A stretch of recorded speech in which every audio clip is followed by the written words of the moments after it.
Hi అండి, అందరికీ రాఖీ పౌర్ణమి శుభాకాంక్షలు. ఏం చేస్తున్నారు? మీ అన్నయ్యలకి మీ తమ్ముళ్ళకి రాఖీలు కట్టేశారా? డబ్బులు వసూలు చేశారా?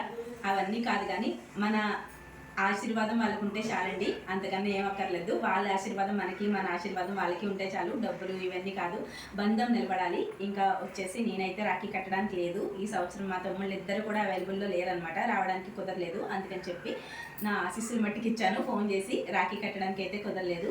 ఇప్పుడు ఎక్కడికి వచ్చాము అంటే, ఇంటి వంటగది లొకేషన్ మారిపోయింది అనుకుంటున్నారు కదా మీరు. ఇప్పుడు ఎక్కడికి వచ్చామంటే, మా ఆయన రాఖీ కట్టించుకోవడానికి వాళ్ళ అక్క దగ్గరికి వచ్చారనమాట.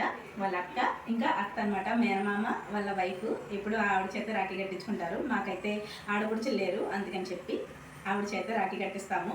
అక్కడికైతే వచ్చాము. ఇక్కడే భోజనం చేస్తాము. భోజనం చేసి సాయంత్రం ఈవినింగ్ అయితే మా అక్క వాళ్ళ ఇంటికి వెళ్తాను. మా పండుగడికి రాఖీ కట్టడానికి. మలక్కడు అయితే ఉదయం 5 అన్నయ్యకి రాఖీ కట్టింది, సాయంత్రం 6 అన్నయ్యకి కట్టడానికి అయితే వెళ్తుంది అనమాట. ఇప్పుడైతే ఇక్కడ భోజనం చేసేసి మా అక్క వాళ్ళ ఇంటికి అయితే వెళ్తాము. మా కోసం మా చిన్నమ్మగారు ఏముండారో చూపిస్తాను రండి.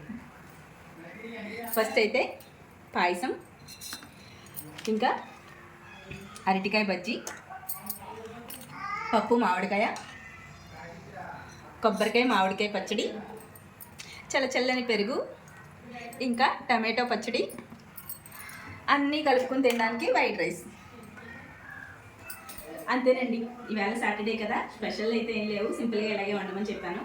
మేమైతే భోజనం చేసి ఇంటికి బయలుదేరిపోతాము. మీరైతే ప్లీజ్ వీడియోని లైక్ చేసి సబ్స్క్రైబ్ చేసుకోండి. అలాగే లంచ్ ఏం చేశారు, మీ స్పెషల్ ఏంటో కూడా కామెంట్ చేయండి.